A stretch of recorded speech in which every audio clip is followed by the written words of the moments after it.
Here's to the crazy ones, the misfits, the rebels, the round pegs and the square holes. Here's to the UnConvention, to you.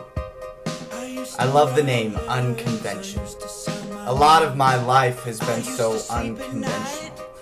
I dropped out of college, bought a camera off eBay, and went to Africa.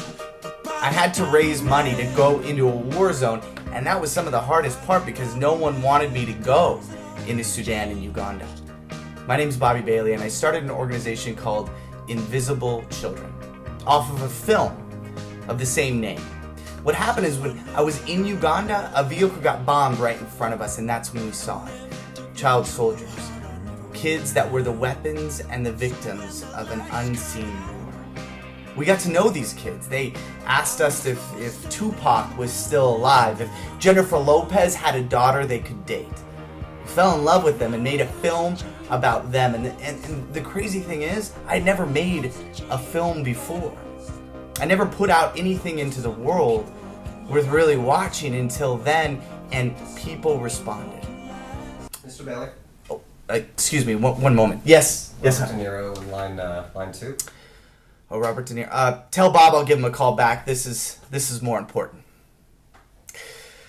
So we put out this film, and it was insane because so many people did respond to it, but I think more than that, people respond to anybody pressing into these issues.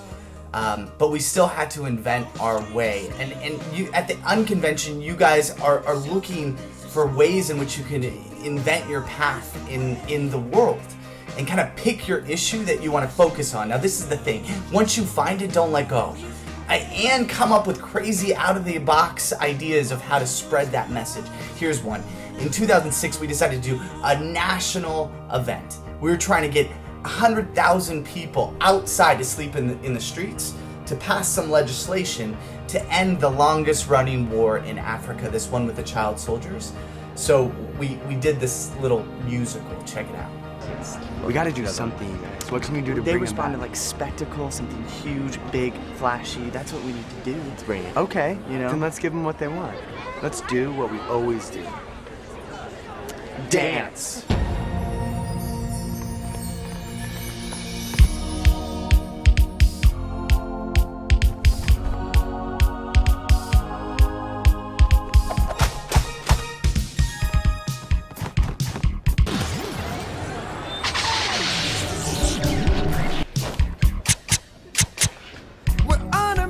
Put Uganda deep inside your mind. It needs attention and a dance to make it sparkle and shine.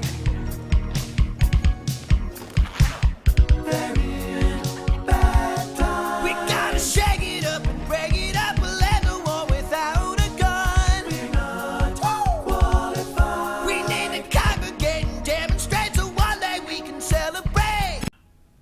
We're not qualified. I mean, we meant that. I didn't go to school for international relations. I didn't know how to run a nonprofit, but you kind of just fake it till you make it. And the whole point is pressing in. Why not us? What can't we do? Believe. That's what we did. The musical is appropriately titled A Musical to Believe In.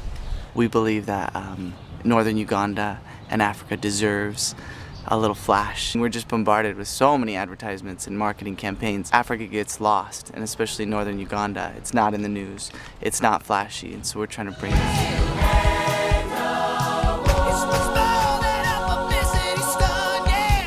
All plays a part in it. I know there's going to be youngsters out there, Jimmy, you out there, Billy, you out there, Tommy, or Sally, or Jimmy, to explore your talents and to really not be bashful or embarrassed. You only have one life to live, so why not dance? You got to come up with those ideas, even how crazy they are, or controversial. So this is the thing that I'm telling you, is jump first and fear later.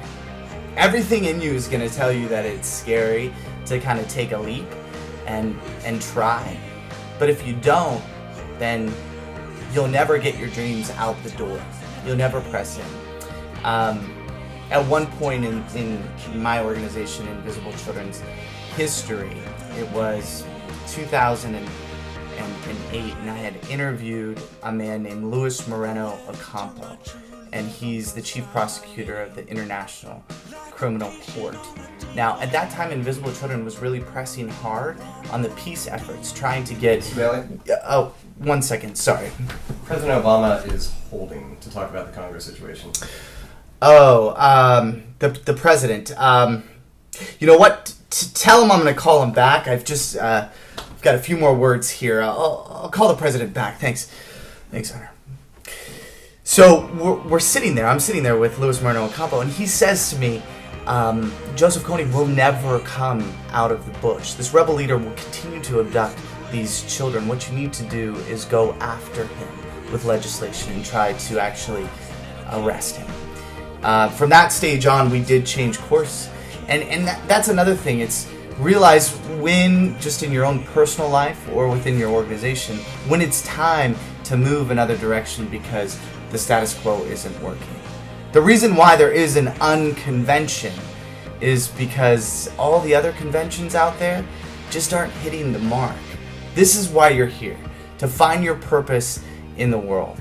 I hope that just the small little words that I've shared with my personal story can give you inspiration, because this is the thing.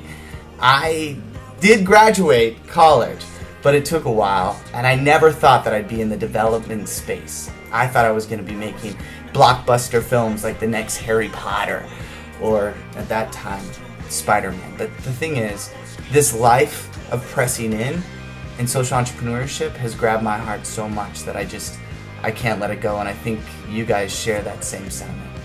So, thank you for... Bob, Yes, Hunter. Kim Kardashian holding on line 3. Oh, you guys, I gotta take this. Thanks. Peace.